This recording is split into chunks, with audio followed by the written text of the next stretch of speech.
you a brief announcement before the last of the day begins.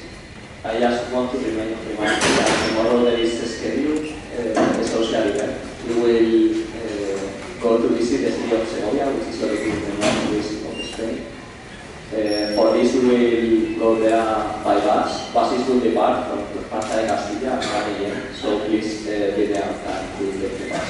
You have more information about this meeting point on the web page of the Machine Learning Sunday School. Thank you very much. All right. Let's restart.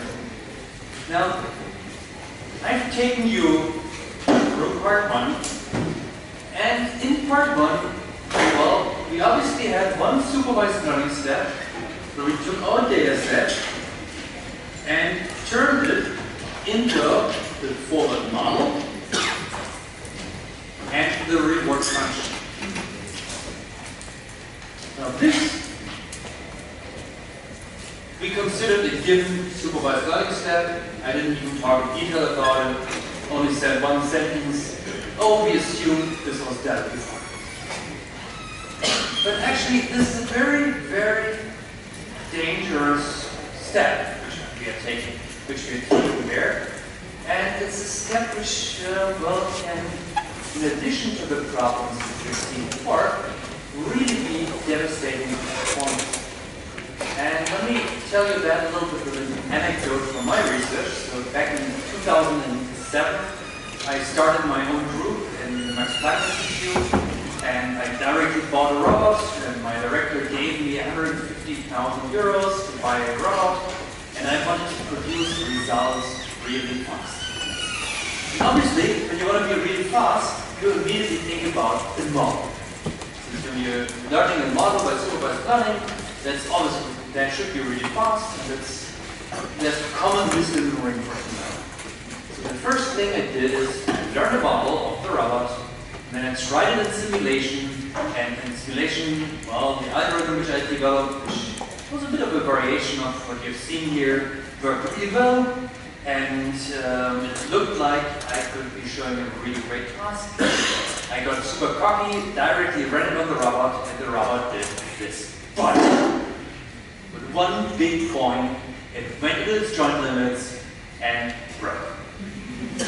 So the first thing I had was a 10,000 euro repair, and I go to my director and say, oh, please, Bernard, give me some more money. I just broke the robot you so nicely gave me as a present. Yeah, not a good start. So what actually had happened here? It's actually quite fascinating what had happened. So what I had learned was a forward model, and I'll just write the 2 input dimension state in action here. And here is the next state. And in there, well, there's of course a true function. And this true function will look a little bit craftier than this. And for some reason, craftier than this. And somehow my system, due to regularization, had become much, much smoother. With the result that in this part here, I had a different sign, a different incline on my forward model. So the derivative was different. Now, and it was a derivative with of this next state with respect to the velocity. So, fine, this is a deterministic forward model with respect to the velocity of our robot. And obviously, and this is different from the true, so the approximation, and sign only, which was even different between the true one and the approximated one. So what does that actually mean? Well, the derivative with respect to the velocity that is usually something very similar to friction. And friction normally has a positive sign on the true thing. So if I have a negative sign on my approximate friction, that can't be good, right? That basically means if I move faster, physics doesn't make me slower, but it would make me even faster. Now, if that would work, we could solve all the energy problems. We wouldn't need solar energy, we wouldn't need nuclear power or anything, because, well, negative friction would solve everything. So, this is exactly what the forward model, just thanks to the regularization, had learned in a tiny region. It was a super accurate forward model, but nevertheless, it got one sign wrong. And the result was devastating. It cost, well, the Max Planck Society 10,000 euros. And, well, for me it cost definitely a lot of street credibility in the institute. And it took us quite a few experiments until we had gained that back. So, with other words, a bad model can completely destroy your performance. And in many cases, when you see people in engineering applying optimal control, they spend a lot of time handcrafting very, very good models, and fixing all the problems of the models until the point where they can actually make them work. Now, the pioneer in model-based reinforcement learning was really Chris Atkinson, the guy I showed you, the bearded guy who looked like a young Santa Claus on the videos. Now here, oh god, maybe you should turn off the light. He would see him as an old Santa Claus. Actually, these days he told me he gets hugged by little children because they always think he is Santa Claus when he comes to Christmas season to shopping centers. And Chris actually is an incredibly funny guy and one of the smartest people I've ever met in my life. And at Humanize 2016, he as a pioneer of model-based reinforcement learning created a fantastic analogy right after the election. In the American election, Hillary Clinton was actually doing a fantastic model-based approach. She had surveys on everything, on the words that she would need to use, on the voters in different areas. She did actually nearly every decision optimally. Trump did not use any models. And we can actually learn a lot from example. Sometimes, a bad model, if you use it too many times in a series, can lead you to do very bad decisions. Just like a bad model can break my road. So in other words, let's get rid of the model. That's exactly what we're going to do now. Since there are several huge aspects here. If every model has errors, right? I mean, you can think this with this. Statistician McCarthy at some point put this very nicely. He said, all models are wrong, but some are useful. And that's really to the point. You will not get a perfect model. And whenever you have a model error and you're optimizing based on this model, your system will exploit this error. This is in fact called an optimization bias. Sometimes some communities also call it an optimality gap, despite that that's ambiguous with optimality gap. But the optimizer will exploit all model errors. And well, already for moderately nonlinear tasks, this linearization along trajectories which we have been using can actually break down. Think quickly about having stiction in a motor.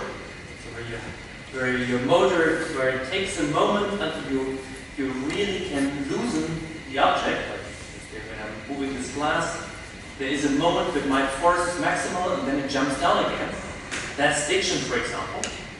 Already that can completely destroy our linearization-based approach. And so, ideally, what we would like to do is, we would actually like to have model-free approaches that do not make linear assumptions on the model. So, learning a model can be too hard. And especially learning a model which is good enough for us to do optimal decisions. And this leads us really to the insight of Rich Sutton, who for about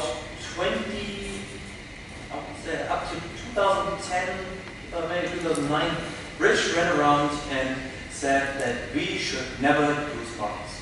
After that, he changed his opinion, but that's a different story.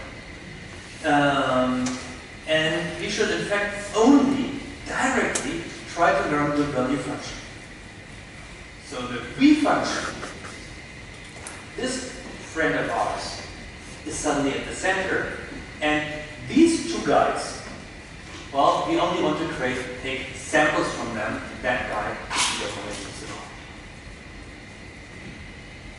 So, now what does this mean? Well, we again, arc of decision process, but we're doing one big change. The value function-based community always lives infinitely beyond. So all the agents will be chain smokers, but they will have particularly a t equals infinity in here. Most of them will also use a discount factor, which is smaller than 1, because that's the only way of how you can make sure that the sum of your rewards remains bounded. Two small mathematical changes, but the trade-off of not smoking versus smoking, or becoming a chain smoker or not becoming a chain smoker, only happens now for the gamma factor, since, well, if you live infinitely wrong, that makes a big difference. And now we will move back to this policy evaluation step. Right? We fix the policy in the policy evaluation and policy improvement, and we fix this policy to be, well, and compute the V function. Now we again would get these recursions as we had for what we called the Bellman equation, and again people call this the Bellman equation. Now this time Bellman would be very unhappy, since Bellman was about optimality, not about evaluating the recursion. He would probably rather call this a Poisson equation himself. But we recognized that, well, for a given policy, we could always compute the V and the Q function. And importantly, here we write the Q of pi. So for that particular policy pi, we want to compute the state action value function. Or that for that particular policy pi, we want to compute the state value function. Unlike before, we do not want to compute these expectations, but we want to replace each time with an integral times the probability distribution here. We want to compute this, replace this by samples. And that brings us to the problem where we want to get a value function from a data set. This data set consists of state, action, reward, and next state. Some people reinforce what we call this the SARS. State, action, reward, state. We do not have a model, we do not want to have a model, but we want to use these samples in order to get the Q or the V function depending on our application. So let's start simple. And once again, we start with big tables, and we want to get the tabular Q function. So what would we need to do? Let's have a look. Let's say we're given one SARS, so one state, action, reward state in tuple, and this of course means we want to get for that first state, the state itself, the value. This is just one particular state. In this case, we could now create a prediction based on these samples. So we have replaced this expectation by now a single sample, and for the single sample, well, we would get for the V function, for this approximation, well, that should be just the same as the reward you just received and the value at the next step. So here, we have our function approximated. Let's say we had the true guy here. What would happen then? Well, we could actually get the true guy here, and let's say with the true guy here too, then we would obviously have could produce an error just by a supervised learning. So basically, if this guy isn't equal to our approximation, then we definitely have an error. This is called temporal difference method. And in fact, the first person to come up with this was really Rich Sutton. there are other approximate dynamic programming methods before by Paul Verbus and even dating back to Calaba, which are related, but the credit for really putting this into this machine learning mind frame of seeing that such a temporal difference error is somewhat just like an error in supervised learning. That really can go back to which.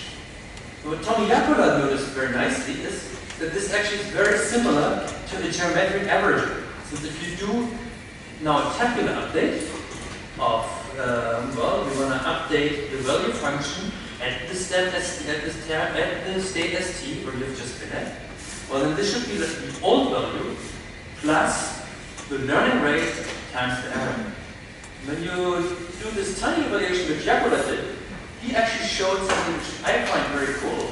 He takes this target on the one side times the learning rate, and he takes 1 minus the learning rate for the old, which is of course mathematically exactly the same. But you recognize that in the tabular case, all we're doing is geometric averaging. So it's a different arithmetic averaging where we do 1 divided by the number of samples. Instead, we have this multiplicative factor. So, in other words, this is averaging.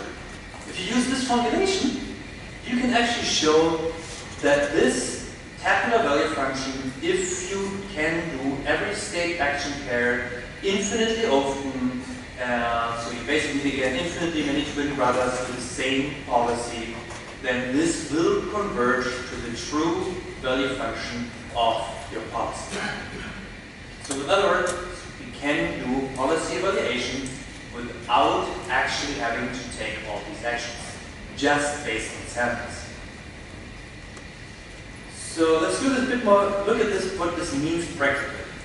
This means, of course, that we have this temporal difference error, where this is the one-step prediction, and this is what how we are going to approximate it. And, well, this is a comparison, well, between the prediction and the one-step prediction and the, well, what we are having.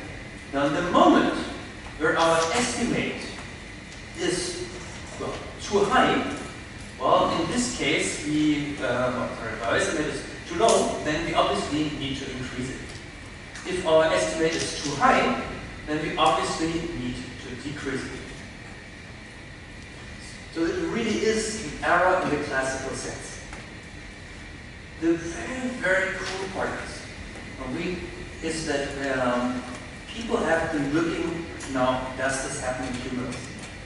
There's a guy called Wolfram Schulz, who used to be at the University of Fribourg in Switzerland. I think he's now at Cambridge. And he actually could show that the dopamine in the basal ganglia follows exactly this kind of updates and seems to represent such kind of a TDR. So it really seems to be happening in humans, and people have been showing this at the actual neural level. So not as some abstract psychological experiment. I find that actually fairly cool. So what does this mean practically when we want to do policy evaluation by TD learning? Well, we initialize our value function to be all zeros, and now we basically listen to our policy. We take our policy out for a ride, let it do actions, we get rewards in next states, we can compute a TD error for our current value function. Initially this is 0 and 0, so in other words the TD error is as big as the reward. So our next value function will be closer to the reward. Then we get a true TD error, and well, we keep doing this until we finally converge and have the value function of our policy. So we don't need a model, we only need samples from the reward functions and from the system, and nevertheless can already get a V function and put this into our policy evaluation. Policy iteration. Now when you look at the recipe which I wrote into this board, what do we need to do next? My God, the coffee is making you guys sleepy. Exactly, we need to improve the policy. But this is a big danger in there, right? In policy improvement so far, we've taken a deterministic next policy, right?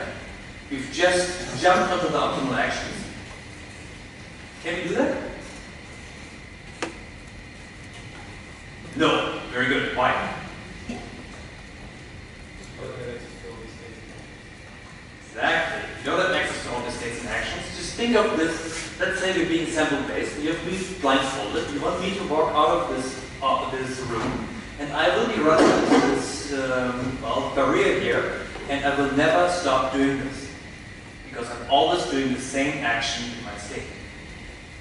So, what is my flaw right now as a stupid Frankensteinian humanoid robot doing this here? I don't explore, exactly. I currently have a stationary deterministic policy, and it makes me about as dumb as an industrial robot. So I need to do things which actually are different from this. And we humans, we're actually built to do things differently. We humans actually are, from our first day of where we were born on, we have a ton of exploration. And this is a feature. We are not when you talk to engineers, they always say, oh, humans are just noisy robots. But the variability we have in our movement is actually functional. It's built into us as a hardware such that we keep doing new things that we do not overfit. This was for us humans actually particularly important because we humans build even our body. We don't only build our brain, we also build our body. And if you were doing the same exercise, only one exercise in your life, well, you would have exactly one muscle being strong and everything else of your body would die away. So it's for us highly functional that we do a lot of different things, that we have a lot of exploration, that we have a lot of variability. And the mechanical system has actually this built in. When you look at, when you for the first time get into a new boat, this tremor in your hand, you look at my hand, you see this tiny tremor? This tiny tremor is functional. You can numb it. If you numb it, you take about 10 times longer to learn the task of figuring out how this boat works. 10 times longer. I mean, you still can do it because you do the bigger actions to figure this out. But it's this small tremor is actually a functional sensitivity analysis which you do to your system, to your environment, in this case to the boat. You can show the same when you let people pick up matches and you numb just numb enough of their fingers so that they do again not do enough exploration. And suddenly they take 10 times longer to do these match building experiments. So it's really highly functional that we do exploration, that we are stochastic, and that we do not just do a deterministic, greedy update as we did up there, but that we actually do something with the samples which really causes exploration, so that we keep on trying out new things. In classical tabular reinforcement learning, this led mainly to two policies. One is the epsilon greedy policy, where we have one where we would basically say, well, we want to do the optimal thing in a certain percentage of the cases defined by epsilon, and otherwise, well, with the probability of epsilon divided by A, we do the other thing. So this basically, if we had for one particular state, action here, we have here the policy of the state of action. This basically here is optimal action. Well, this would mean we do pretty much the same everywhere, but this is epsilon divided by 8 for the number of actions, and here we have the probability of the optimum. So this complex 1 minus epsilon. This policy has been actually used by a lot of people, but it's actually not as good a one as this epsilon soft or softmax policy, where we would actually take a Q function here, and again just for one particular state. So the state is another dimension here. And let's say here the Q is not so clear, and so the optimal action is just a tiny bit better, or optimal action of the current policy, the current value function, is only a tiny bit better than the neighboring actions. If we actually cannot be so sure, then in this case, this would create a much nicer probability, which well, would start a bit lower, but then basically get much softer, and well, probably give us something like this here. The softmax policy, though, has a very critical parameter, this parameter beta, the so-called temperature of the policy.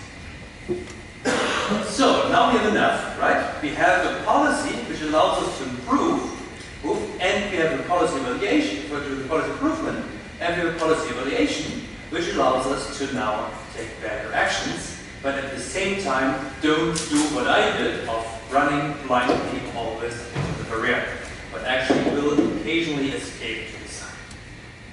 So in this case, we though need to learn the Q function, but that's actually quite straightforward. We just replace V by Q, V by Q, keep the TD error, you take the TD error, and replace again V by Q, and then we notice, oops, you have a problem. Here needs to be an action. Now, is that really a problem? Okay. It turns out that this choice of the question mark is of course crucial. And some people say, well, that there's been a lot of discussion around reinforcement learning of how to do this optimally. In the end, there are two standard algorithms, and they have actually interestingly different properties. The first one is probably the most famous reinforcement learning algorithm ever. It's the algorithm Q-learning by Chris Watkins, who's today a professor at the Royal Holloway in London, and who totally has become a disbeliever in reinforcement learning, but that's a totally different story.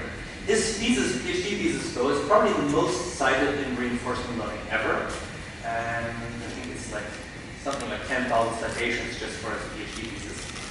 So something nice to look up to. And all he suggested, when you look at it, is to choose this action for the state st plus 1 by there doing an argmax over your Q function. So, and this is pretty close to Bellman's principle when you look at it. Bellman's principle said, well, from the next state on, take the optimal policy. And this, of course, is like taking the optimal policy from tomorrow, but today I'm still going to do exploration. And, well, by this, you actually don't get the Q function of your current policy anymore, but you will actually get the Q function of the optimal policy. For the tabular case, you can show this converges. In fact, you're guaranteed that it converges from the tabular case to the optimal solution, which is fantastic. Sadly, it is not true when you're going away from tables. In the moment where you go to full function approximation, you can build or even the simplest linear function approximator you can think of. You can build counterexamples where it will diverge, and all of these guarantees go out of the window. Nevertheless, it has really a fantastic big aspect, because this A question mark is not your next action. So you really can be off policy. You could be watching a teacher who does actions. You observe the reward function, the rewards the teacher obtains, and you can nevertheless get a better policy than your teacher. So you can learn to be better than your teacher without ever having to take the actions of the teacher. And that's really amazing. But unfortunately, it breaks down, and then sadly in practice, with the function approximation, it breaks down quite frequently. So it's very, very easy to make it break down. Nevertheless, it has led to some of the greatest applications of reinforcement learning. Then there's the algorithm SARSA. You already noticed this SARS was just state, action, reward, next state. Now it's in addition, next action. That's an algorithm again due to Rich Sutton, where he basically just said, well, obviously you should just plug in the next state here, with the next state, next action here, where the next action should be drawn from your policy. In this case, you do not get the optimal Q function, but you get the Q function of your current policy. So this is very, very clearly an on-policy algorithm, where you can only learn from the experience, with your own experience, from your own action. What is pretty amazing is, SASA is incredibly robust. And you really can make this work with functional approximation and under a lot of circumstances. Yes, on policy, of course, and only if well, a stationary point really exists for your functional approximator and your problem. And this is surprisingly frequently the case. Today, we have a little bit of an understanding why that is. And that's actually very recent work by Boris Belousov, who could actually show that when you use F divergence as a measure of distance between policies, that for different alphas of such an F divergence, specifically alpha divergence, for a specific alpha, exactly the softmax appears, and also a TD-like error appears. So where this actually becomes mathematically sound and even should work with functional approximation.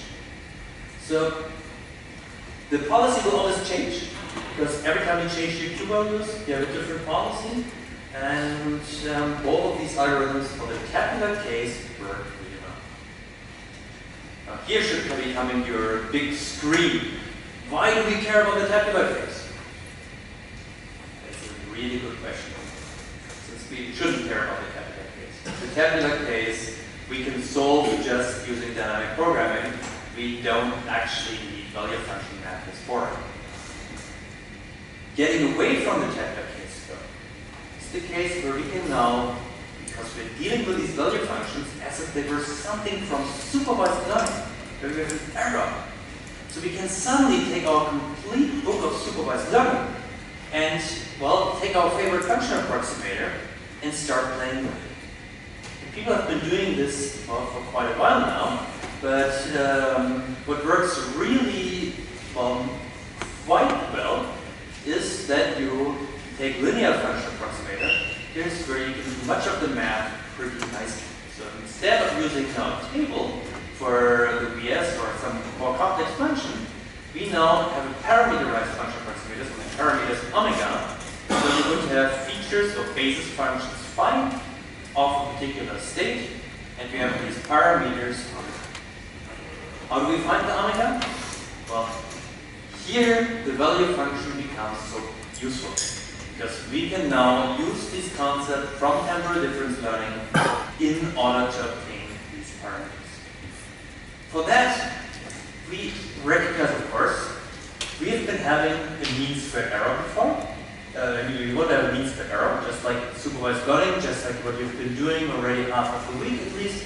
So we want to approximate this based on samples, and that basically means, well, basically, yes, bootstrapping here, but that is not important. So 1 divided by the number of samples, sum of the squared errors for samples. Really 101 machine learning, and, well, we can now create targets for the value function, and we want to have the function approximation. This first line should be what you've seen all the time. And now we, of course, need to put in how do we create the targets.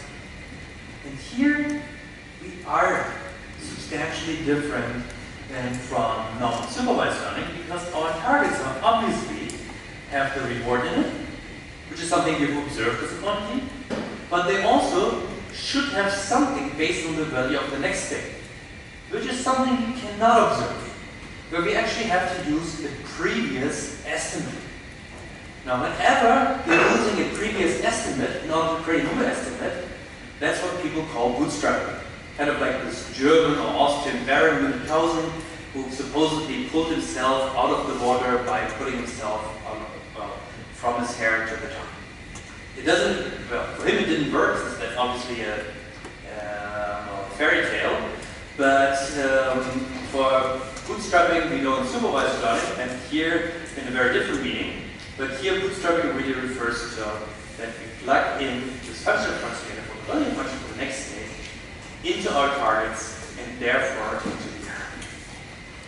Whenever you use an old approximation to get the target of a new one, we call this bootstrapping in general, and here this is the particular. So how do we minimize this? Well, we want to do this, of course, by stochastic gradient descent as a first attempt, and well, that means we have to deal with these errors in terms of our parameters omega. We have here the square error, and now we do one thing which is different, or somewhat should be unexpected to you guys. We treat the parameter of the target, so this is the one-step target, we treat the parameters of this target differently from our parameters here. Since if we would treat them the same, we would have one major statistical problem. Who of you can guess what our major statistical problem was? The red, if we would treat the blue parameters like the red parameters. No, that's not that wouldn't be a statistical problem. That actually would be a property we would like to have, that we don't become stationary until think about this sample and this sample. What do we want here of the errors in regression, in supervised learning? Always. No, not overfitting. Overfitting is another problem we also get along. Exactly. Now, this random variable, if we have this guy in red, just like here, we no longer have independence between these two quantities. In other words, we are statistically not sound when we do this with samples. We can make it statistical sound, if we take more than one sample, but for that we need a model like that. We can also make it statistically sound if we pre-compute it with a model, and again we would need to go the model. Now, but we can also make it statistically sound by saying, well, this year we use the old parameters, we only optimize with respect to the red parameters.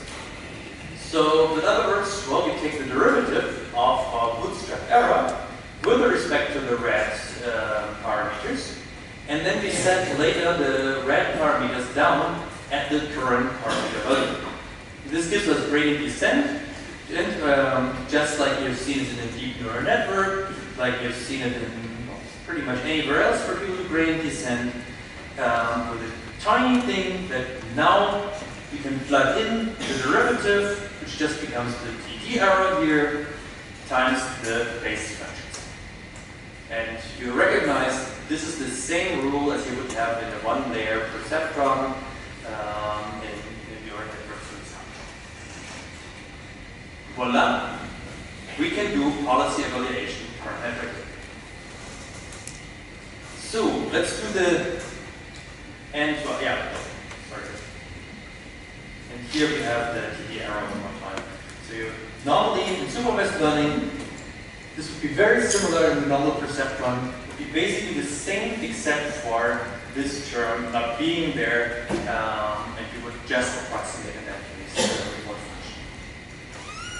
So such things, of course, got people super excited when they arrived in the 1990s, and people were learning value functions from samples. Since suddenly it appeared, oh, reinforcement learning is easy. You just take supervised learning and you learn a value function and we're done. Life should be straightforward, and so supervised learning is a beautiful ingredient, and well, for some cases it really worked out. Now we will see during the remainder of the tutorial, if I'm fast enough, that this is not always the case. Now let's, and unfortunately I have to speed up a little bit, since otherwise we won't finish at 6 p.m. after finish. Okay, so we really have to speed up. So quite difference to the discrete parts is that the TD error is now just simply correlated with the feature vector. This feature vector can be an average tabular representation, but you can also make it, of course, equivalent to a tabular representation, but that would be very stupid. People usually take better feature errors, and you could actually also use a TD error in a complete, for example, learning. If you parameterize your Q function instead of your value function, well, in that case, you can directly create either Q learning or SARSA, depending on what A question mark you're actually choosing.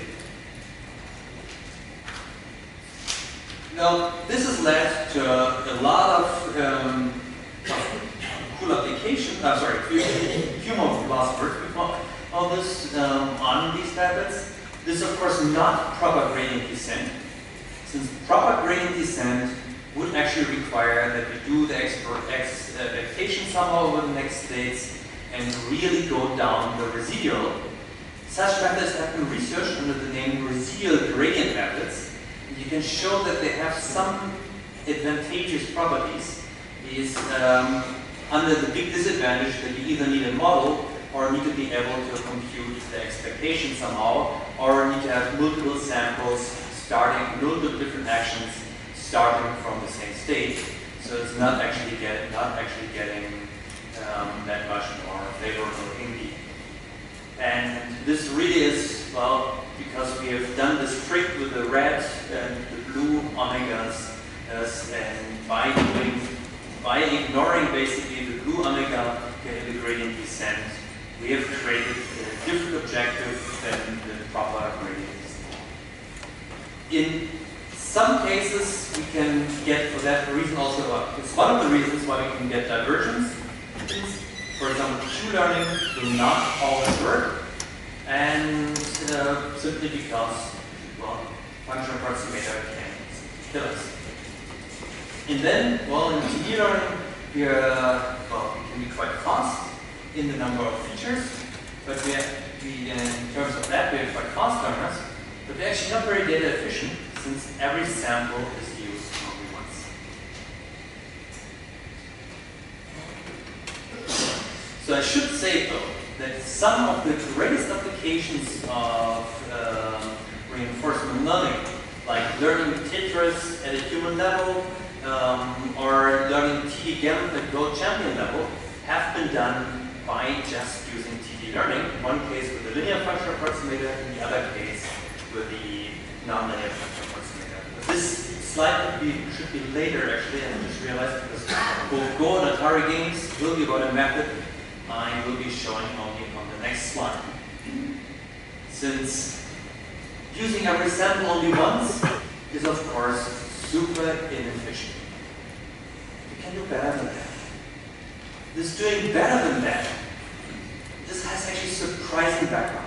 The first person to suggest it, to my knowledge, was Justin Boya, who at CMU in the 1990s said, it doesn't work. He had this wonderful table, it diverges, diverges, diverges, and he basically said, well, doing just one big bash data set and plugging this into a TD algorithm is not a very good thing to do. You should not do it, it doesn't work. Today, we know he was wrong. And there are two algorithms which are fairly cool, which you should know about. One is the idea of this least squares temporal difference learning, which solves everything in one quick, solves the policy evaluation step in a big bash, and then solves the policy improvement step in a big bash. The other ones are the different variations of fitted Q iteration. This is why the mistake on my previous slide here. The Atari games and also Go at the current level, these are different forms of fitted Q iteration, which are computational, much more expensive than TD learning, but have this huge advantage that they can use the samples fully and therefore are much, much more sample efficient. I'll only look at one of these algorithms with you. That's fitted Q iteration. And fitted Q iteration really works by, well, allows you to work much more efficiently with nonlinear functional approximators. and to use them in a bash setup. For example, Damien Ernst has suggested to do this with the regression trees. Martin Riedmüller was the one who really pushed this into neural networks long before the deep learning thing already became prominent again. And thanks to that, DeepMind has been using this so massively. And what's kind of cool is that that you can then have no catastrophic forgetting. And surprisingly, this divergence doesn't always happen as well. But it also requires tricks. Boyan was not totally wrong. And Boyan actually tried things pretty similar to fitted neural Q learning as Martin Riedmüller, neurally fitted Q learning, the one of Martin Riedmüller. He nearly took nearly the same approach. Just for him, he had allowed it that his network could take off. So that basically, if there was an error in the approximation, that this could be propagated through every fitted step backwards, while Martin actually showed that you need to clamp the network down, for example, in the goal state, which is always 0, in order to make that fitted, this bash function approximation problem actually stable. Nicely, it works really with a variety of nonlinear function approximators, and it's really a form of approximate value iteration. I haven't shown you anything about the algorithm, I've just described the setting for you, that we show you now the algorithm, and the algorithm is incredibly simple. So you take a couple of sources, state, action, reward, next state, tuples, you initialize the Q function to be 0, and then you create your input data of states and actions, and now you basically go backwards in time. First thing you do is you create the now targets for your function approximator consisting of the reward at the maximum of the next state. So you need to be able to do the max operator, and then you plug this target in, and you simply do a regression. And you keep doing this until you have reached the optimal regression. So it is basically, you've taken what we had on this slide before, on this board here before, the value iteration algorithm, and we've replaced the expectation operator by the regression operator. And voila, we have this fitted Q iteration. Personally, the most amazing story I find in this context the one of Martin Riedmüller. Even in the light of all of the DeepMind successes, with Atari games and Go and so on, it's still that Martin, before he joined DeepMind, he was for a while a professor in Osnabrück. Osnabrück, you already know this, as a non-German, you probably have never heard of that city. And you've definitely not heard about that university. And Martin actually was a professor at a psychology institute, the computer science professor at a psychology institute. You can imagine that he did not get the best computer science students of the world, but much rather guys who were, well, definitely interesting guys, but psychologists in the end, who wanted to do some computer science. And there's a very, very different kind of people than the hardcore programmers. But Martin wanted to compete, and actually succeeded to compete, in RoboCup. Now, who of you has been to RoboCup? Right, you guys know all about this. I've never been to RoboCup, but my colleague Oscar von Struck used to win it also quite regularly, my colleague at Darmstadt. And he assembled teams of 50 people in order, he needed 50 students in the beginning of the year in order to get a really good solution for one particular game. He needed massively good guys, good programmers, good computer scientists who would come up with good solutions in order to be competitive. And a strong computer science department, you can do it for a while. Oscar actually has given up because he says he cannot get enough good computer science students anymore ever since I take half of the robot interest in computer science students in our department. And that's why he has quit RoboCup. Now, Martin never had the shot of getting 50 computer science students in his team. He would be happy if he had 5 capable or even fewer capable programmers. So you really have to be the professor with 1 PhD student and 1 or 2 master students who had to compete against much larger teams. And he won, I don't know how many times, or 12, 13 times in different leagues in the RoboCups up to the being the final of the World Master. And he did this by just using this neurally fitted pure learning, where he has, at the time totally uncommon, used the deep neural network in order to approximate the value function. And in a fitted pure learning, and then learned, well, policies, for example, for dribbling, for, you see here, the learn policy in terms of success, where here you see the best head-coded policy they could come up with, and you notice this gigantic standard difference. Here you see the number of episodes that you run in order to get good dribbling behavior, and then they would get a really good behavior.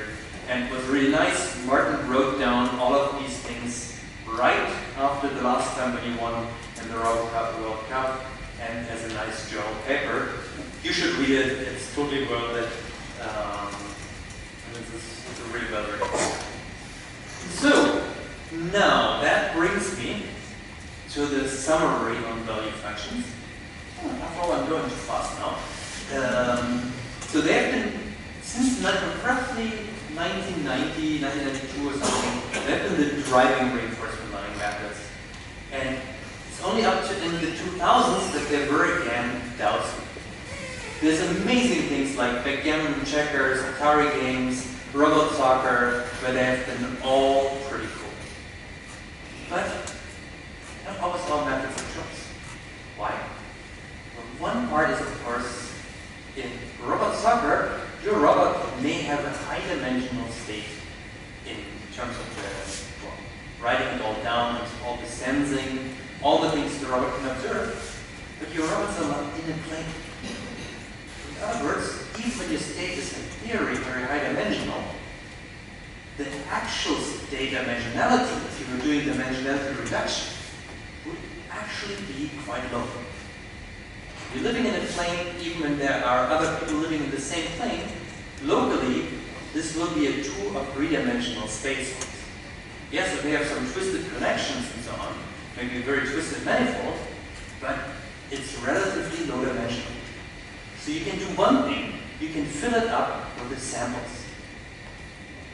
That's why particle filtering works in this context, but that's also why value function methods work so well in this context. That's quite crucial to value function methods is that I can create enough samples to fill the actual space.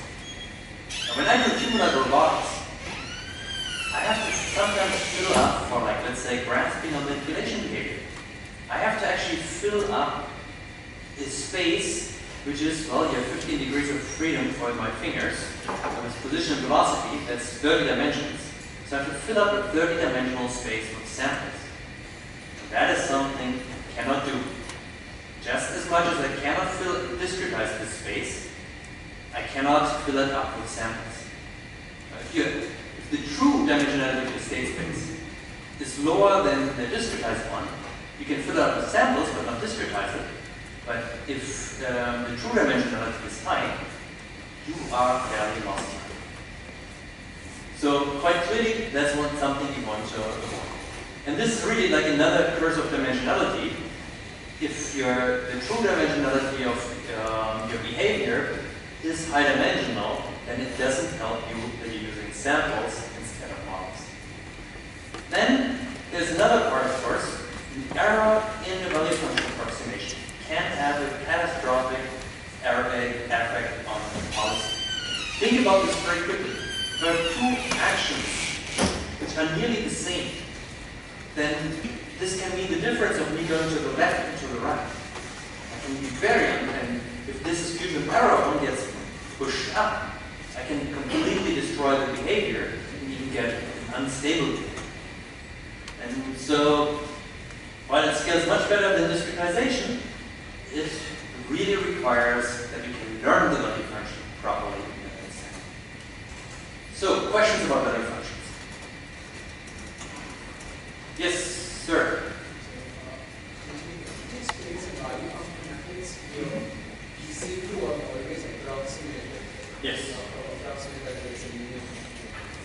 Because in this case, you would need to, you would always, so for the linear case, you already approximate the model.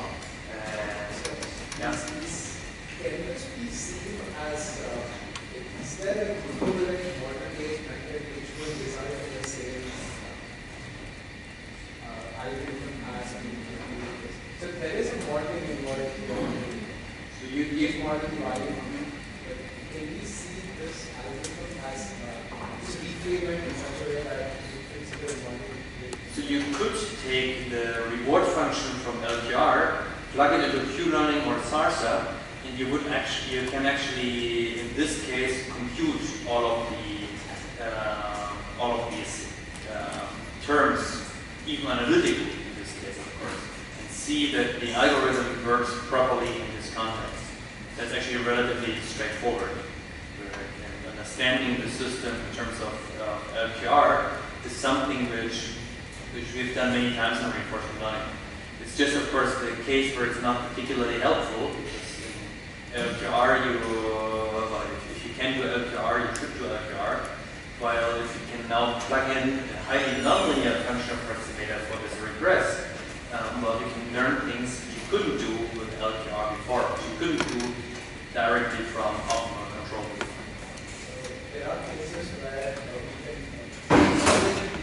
in the linear case it's possible to map back, but in the non-linear case it may not be possible to map back. So let's say put it this way, we don't know the nonlinear solution. If you find a general nonlinear solution, which the model-based case, you could be a god. I mean, that would be really big. But you wouldn't be the first to try it. I mean, I wasted at least 3 years of my life trying to figure out I would have found one of these things. And I can tell you it's not that easy. So, for example, I looked at multiple linear models at some point, and then I figured out that you get an exponential explosion of terms, and that the solution doesn't look at all anymore like a lot of quadratics summed up, but actually has very weird intermediate terms, simply because when you're switching between linear systems, you get very unpleasant scenarios. And people, when you look at the filtering community, you can always, filtering is kind of a simplified control problem. And in the filtering community, you can, of course, see the analogies. The Gaussian sum filters and such kind of filters were all also pretty bad performance. And their optimal control counterparts were equally bad performance. In the end, particle filters are particularly good for pretty arbitrary distributions. Just like value function methods, the control counterpart are pretty good for arbitrary functions, but just like the particle filters, you need to be able to fill up the state space with the particles. You have to fill up the value function with the samples. So they're very direct equivalences. I hope this has answered your question. There was something like this. Forward.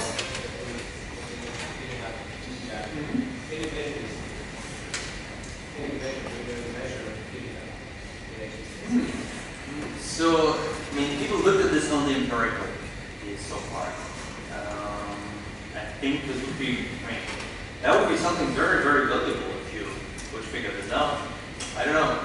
I see a great PhD thesis coming.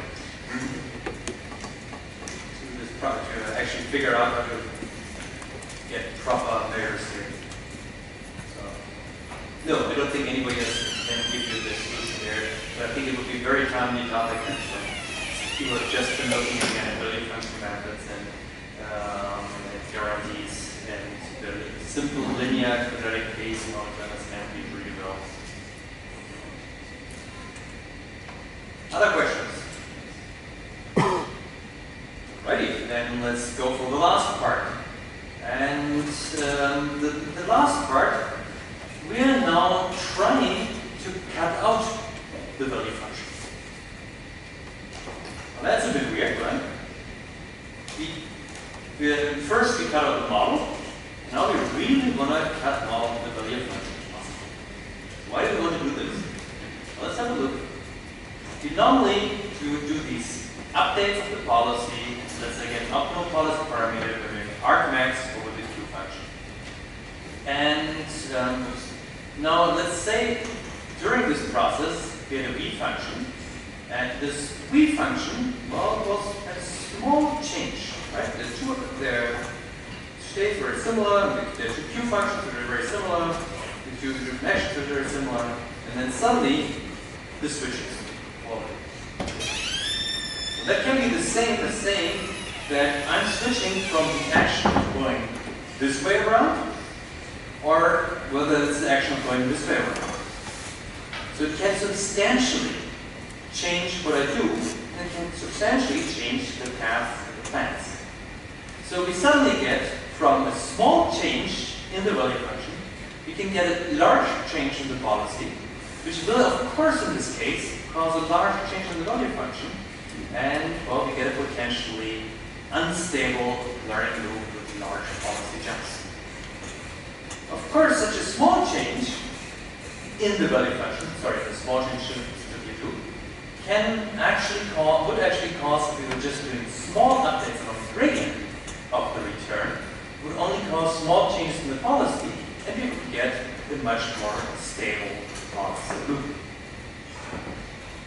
And so this was an insight which people started to have in the early 2000s, that quite clearly it is maybe not such a good idea to learn an optimal value function or a very good value function than just derive policies from it. But instead, what you really should do is you should really try to do steps in policy space and not steps in value function space. Of course, in the moment where you go to this, you recognize that there is a huge literature out there which you can apply. In fact, the most basic things you could do is you could do a black box approach, and surprisingly, these black box approaches have become incredibly common again now that we use deep neural networks as policies, where you would try to simply take the parameters of your policy, so the parameters, let's say, of a deep neural network, which represents your policy, and you perturb them by some random perturbation, and you throw this into the system policy loop. In return, you get the change in the output, in all the rewards which you see for your policy.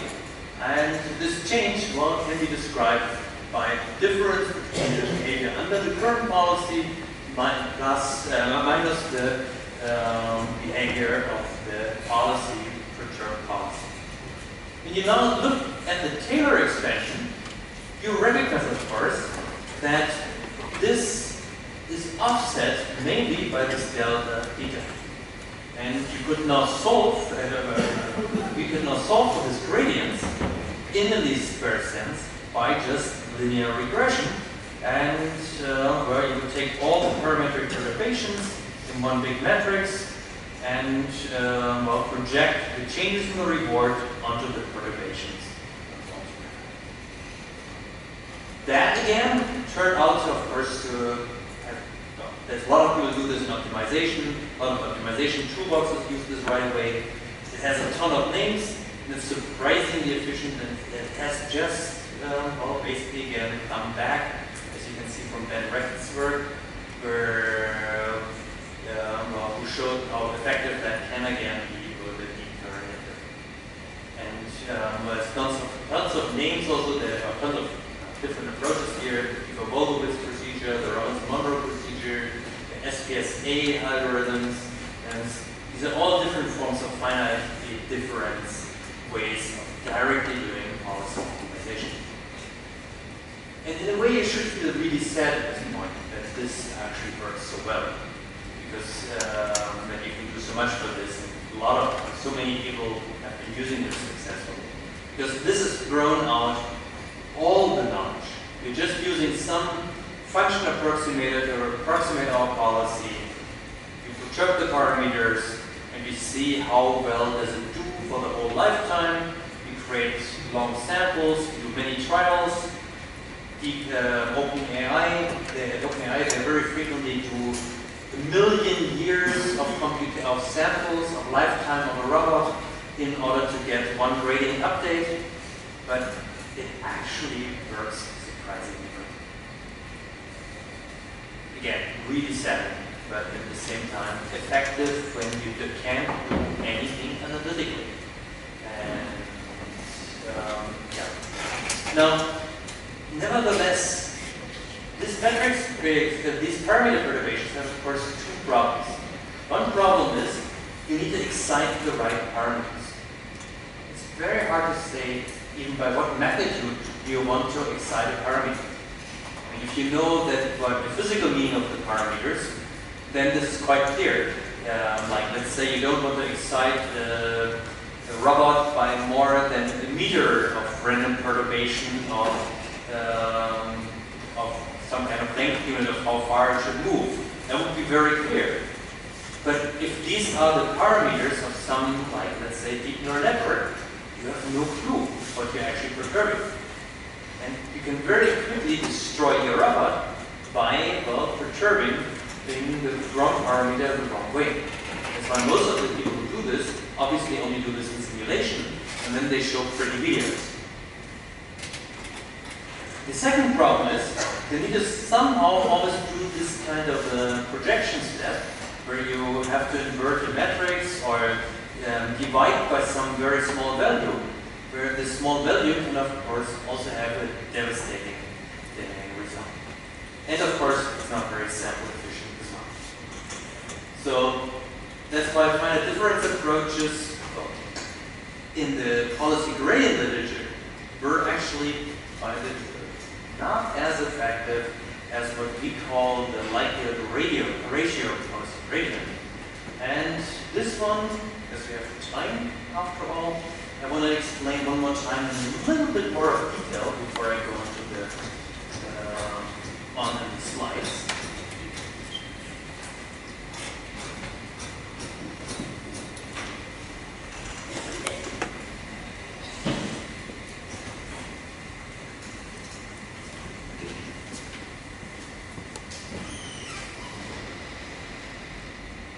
So, unlike the finite difference, for the finite difference part, now that's the policy, well, stochastic policy where you're drawing the action from, and for which you want to now get the gradient of your expected return. For finite differences, you would now have to perturb the parameter vector, and obviously that can be very large. So you very quickly get inefficient. You don't know how to create the perturbations of your parameter vector. It may actually not be such a smart thing to do. Like a ratio gradients, go a surprisingly cool different thing. For that, we write our problem now down in a totally different way. Up to now, we've been writing things in the recursion. Now we write this expected return, as it is already up there. We want to write the expected return not as a recursion, but we will basically be saying to an expectation over trajectories of all the rewards, that's why I put capital, the return of these trajectories. And that, of course, would be the same as an continuous, as an integral over the probability of all trajectories and the sum of all the returns. We've just changed our worldview. Before that, we were Earth-centric, and now we're becoming heliocentric. Okay, this is bad. I don't know. We've just fundamentally changed our worldview. Let's say from Copernicus to Kepler or something like this. And we obviously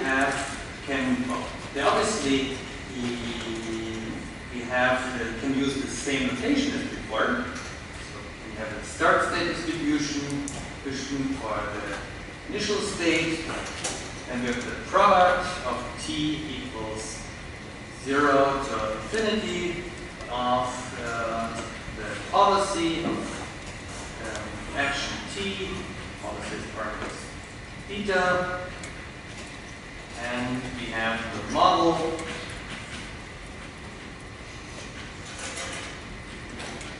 actually quite nicely, I've put in the market assumption here. You don't need to do this. For policy like a ratio policy gradient, you could actually put a non-Markovian system in here, and it wouldn't change anything. That's actually a fairly huge difference, a fairly big advantage in comparison to the classic alternatives. And then we would have the return. Return would, for example, be 1 over 1 minus gamma. This 1 minus gamma is just for beauty of t equals 0 to infinity of gamma to the t reward st80. So, we've written down the same problem from before, just this time not in terms of the viewpoint of states and actions and recursions, but actually from the viewpoint of trajectories. Now, ignore this for a second. We just want to ask the basic question of how can we compute the gradient of this expected return using these samples. For that, of course, we recognize that, well,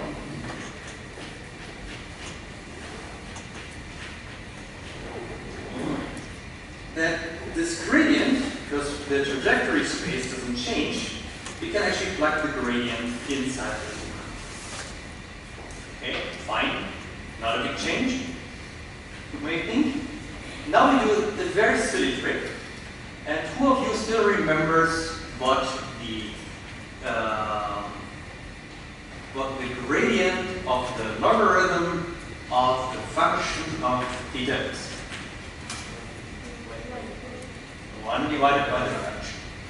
Exactly. Times 1 divided by the function times? Exactly. So that rule we can now use, and we can write this slightly differently. So we write here function.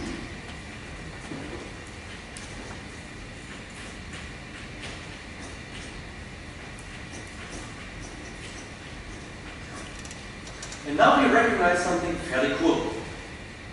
We recognize this part here is a quantity under these guys. So we can write this as an expectation of that. So tau under log theta r tau. And every time we have an expectation, we can of course replace this expectation by samples. And now we do one more, we recognize one more thing. Look at this equation here. Quickly think, what does a logarithm do to this? Who wants to say it? Exactly, it converts all products into a sum. And what does a derivative do to a sum?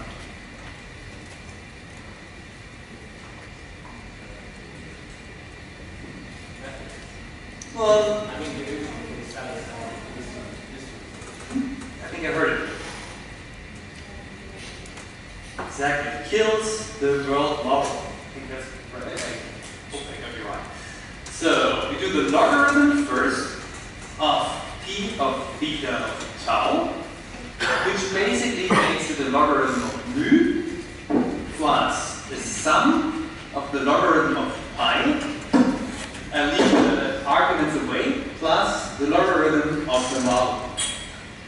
In the moment where we now put the derivative of theta on top, we get rid of this guy, we get rid of this guy, and all we are left with is the derivative of the policy with respect to theta. With other words, this quantity here only depends on the policy. And the policy we have chosen, whether that's our epsilon soft policy from before, whether that's a deep neural network where we sample from this deep neural network where we sample from the output, or whether it's a Gaussian process, you can choose your favorite function, your favorite way of approximating a conditional distribution as a policy And that's the only thing which will appear in the end. And that, of course, is super cool as such, because it allows us to do now a ton of extras. So now let me use the time efficiently. You've seen the assumptions here one more time. We are summing over the trajectories. I've made a finite horizon here, and I put that for the discount factor, but feel free to take the equations from the blackboard. They are actually a bit prettier. Now we use this so-called log-like ratio trick, meaning we use the derivative of the logarithm. We plug this into the policy gradient. Because our integral limits don't change, we can plug the delta, can plug this derivative inside, and voila, we actually have now this exactly this gradient theorem from up here, and most importantly, we can replace that expectation. We only need samples. We are doing suddenly very well. Now, we basically can plug in this distribution of the trajectories from before. We do the log turns it into a logarithm of the policy plus a lot of constants. And by that, by taking the derivative, we get rid of the constants, and we are left with a quantity which we actually understand, and that is the policy. We plug this in, and suddenly, voila, we get one of the most famous algorithms from reinforcement learning, one which had been discarded for a very long time, and that's the reinforced policy gradient. So, beautiful. Does this work well? There is a problem. You're very right. Now, in theory, it should work very well. There's a guy at the University of Hong Kong who actually proved for an infinitely long trajectory, just a single one, this net can converge, should converge to the true gradient. But practically, no. Practically, it turns out it doesn't always work that well. The guy in Hong Kong, I should say, he proved this where the policy part is deterministic, and where he actually takes derivatives through the model. So this is slightly more complicated. Slightly more complicated. So what happened? What went wrong here? Oh. And it turns out that this has a very straightforward answer. Here you see a two-parameter problem. In fact, I should draw it for you. It's a very simple problem. It has two states. One state is state 1, other state is state 2. You have one action where you stay in state 1. You have another action where you stay in state 2. Can you see this? 2. If you take an action A1, you end up here. If you take an action A2, you end up here.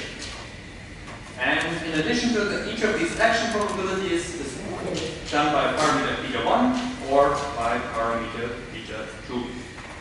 You get a reward here, you get a reward of +1. Here you get a reward of +2. These two give you 0. Totally straightforward problem, right? Value iteration solves this in 5 steps, and you're done. So if you plot these two parameters, and you plot the expected return, you see, of course, that the optimal solution is here. Optimal solution is, who wants to tell me? Look at the MVP.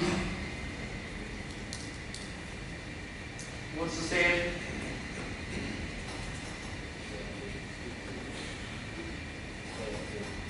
Yes, always take action 2. So if you're in state 1, go to state 2, and then stay in state 2. That's exactly here. We have the probability of taking action 2 to be 1, and the probability of taking action 1 to be 0.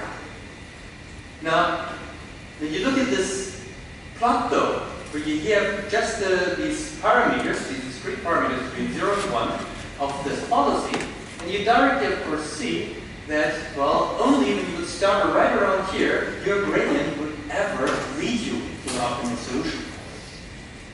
So it's actually something fundamentally flawed about using a stochastic policy together with vanilla gradient. But it turns out this is surprisingly easy to fix. This easy fixes to see that what does a gradient mean? Well, the gradient just means you're taking a current policy, like let's say this green guy, and you're creating a big circle around this particular point, and you're searching on the circle for the one point which is optimal. If the circle is small enough, you have a gradient. If it's very big, you would have then a tangent. Now, when you just take a regular identity circle, you have a normal gradient. Now, this normal gradient, well, is of course totally uninformed about the fact that our parameters actually describe a probability distribution. So you may want to inform your parameters that they actually describe a probability distribution. So how do you do this? Well, by measuring distance differently. So ideally, you want to not take a step in the space of your parameters, but in the space of the distributions over your actions. So you want to basically not do, well, the minimal step, you want to not go on a circle, but you want to much on a circle in the parameter space, but you would actually want to like to choose the distribution with a change of delta beta, which is as close as possible to the current beta, while going for the maximum reward. Now, distance between distributions is usually measured by the Kullback-Leibler divergence, as all of you guys should know after a week in machine learning summer school. Now, when you're locally approximating this, you of course get something which is much less known, and that is that the Taylor approximation of a Kullback-Leibler divergence, and the second order Taylor approximation, is just the difference in the parameters in a quadratic form, where the metric of this quadratic form is the Fisher information matrix.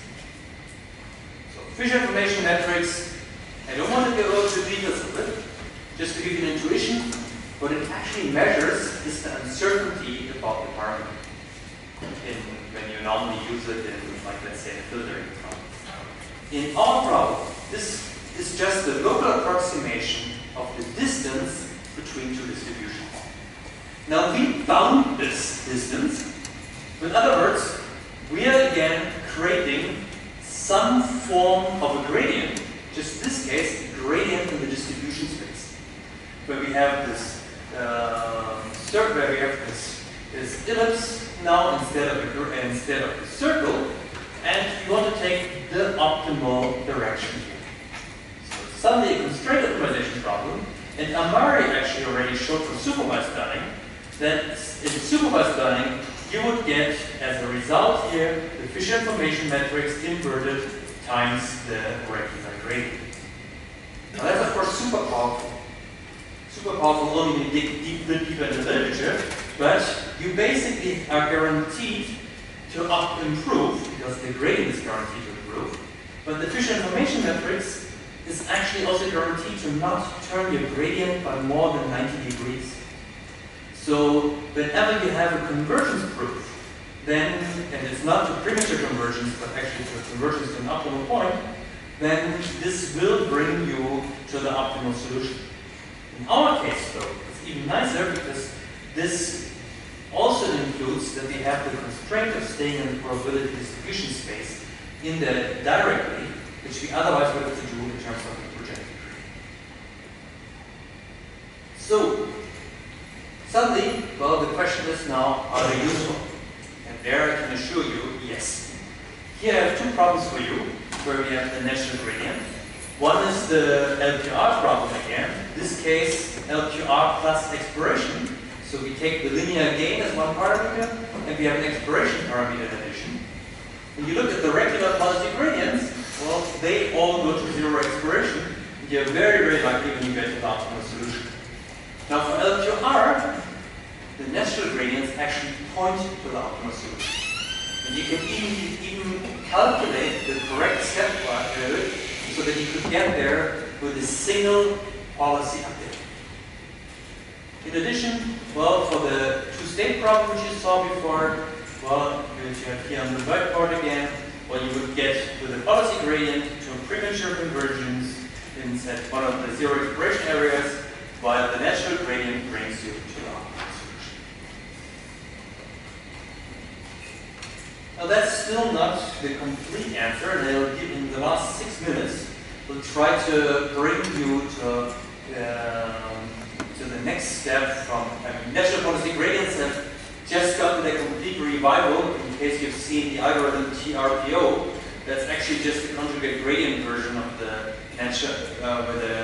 natural policy gradient, and which is one of the standard algorithms in deep reinforcement learning right now. But I don't want to go into more details on the natural policy gradients, but use the last 5 minutes by now in order to bring you one more approach of policy solution. Since the gradient, of course, generically means many, many small parametric steps. And what actually turned out is that there is one other way of thinking about policy improvement. And this is a surprising one. And it's actually, well, given the lack of time, I will just focus directly on the most important part. It's another way of reducing reinforcement learning onto a supervised learning path. In this case, we just recognize, well, there are good actions here, there are bad actions, they're all drawn from the old policy. And what you really would like to do is, you would like to match the successes, but if there's a bad guy, you rather want to match him than to try something crazy outside the parameter. Now that way of thinking is called, well, reward matching, success matching, and its basic intuition, well, it's actually fairly cool. Because this basic intuition basically shows you already that we're very close to a classification for discrete actions, very close to regression for continuous actions. And what you can prove is that when you take the bound, where you can create a bound on the expected return, when you treat the rewards as an improper probability distribution. And in this case, replace the log likelihood by a log expected return. And then you're guaranteed to get policy updates. You can get a tight wall bound every step, and you're guaranteed to get locally optimal policy updates. It's from at every time step, thanks to this particular bound. And both policy gradients and EM methods can be derived in that way. So now I will quickly jump, since I don't want to, well, I know it's been a long day for you guys, so let me directly jump to the last part. And show you one application of this kind of algorithm. So here we have a robot which has been taught the ball in the cup movement by where the mutation learning step would be, well, the human does it successfully, but the robot will not be able to reproduce. This uses DCM like a reinforcement learning methods. Now the mutation learning step fails. Why does it fail? Well, the human can do very high accelerations because humans have muscles, and therefore, while the robot has an electrical motor there with cable drives in between and a 2 kilogram wrist. In addition, the human already has, of course, hand-eye coordination. The robot doesn't have hand-eye coordination after the signal trajectory. Here you see how it improves, and after about 40-something trials, it gets the ball into the cup for the first time. After about 90 trials, it actually becomes perfect. You can let it actually run for days and days, and it will every single time manage to get the ball back to the cup. How does this compare to humans? Well, my former PhD student, he went to test all of his cousins, and he had a pretty large family. And he claims that among his cousins, as a very biased study, the 6 to 8-year-old did not manage to learn it at all, despite that he used chocolate as rewards. And but the 10 to 12-year-olds already get the ball into the cup for the first time after about 30 trials. So 10 trials faster than our algorithm at its best times. And after about the grown-ups managed to do it within 3-4 trials. So it seems to be only me who took 3 months to learn this behavior. And well, one big difference though, obviously we only give numerical scores to the robot, no chocolates. But the second big difference is some of the cousins cheated, which we only noticed on the videos. We've never seen our robot cheat so far.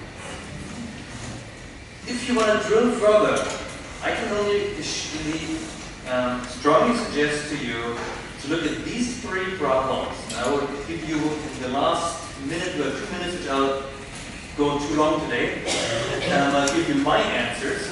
But I think if you want to go into 3 fundamental problems, it's still that we don't have a generic notion of data, that we have a problematic optimization bias on the data, and that the role of how features or a more complex functional approximation can be brought cleanly into reinforcement learning, that in all of these steps we don't have a totally clean answer. The best which I can imagine at the moment is to put in data distributions very clearly, to do a bound, just like we did in natural gradient, bound on the information losses, and that we really put into constraints the model and the features. And in our case, we've actually been able to solve one problem completely. There I should put in the most recent reference, where we really can solve for the optimal solution based on data in a clean way. But I think this is really one of the earlier steps. And wrap up, power of this research, super powerful, but obviously gradients obviously take too long because of the many small steps. Exploration rate, learning rates are a huge problem in there. And the probabilistic approaches, you can read, that's still a hot topic up to today. Our favorite is the whole area around the relative entropy policy search. With that, I'm at the end. You've seen 3 basic ways of how to address the reinforcement learning problem. Of course, I've just touched the surface of the whole problems. At the moment, there's high Noonan reinforcement learning, because we all know, with all the things you can suddenly do in supervised learning, there is gotta be way more possibilities for reinforcement learning. And what people do with deep networks at the moment, in terms of what they can show, in terms of, like, let's say, Atari games, is pretty fascinating. But the computation power, the trials they need, is also pretty devastating. So humans learn in very few trials. It's gotta be possible to learn in so few trials with machine learning algorithms. Otherwise, we as machine learners, as a community, have failed. If you manage to address the 3 major problems which I put in the few slides before, while at the same time find algorithms which can learn from 20 trials, or like a grown-up that ball in the cup from 3-4 trials, a grown-up except for me, and then you really have cracked the jackpot and brought machine learning to a much wider range of domains. And yeah, with that, I'd like to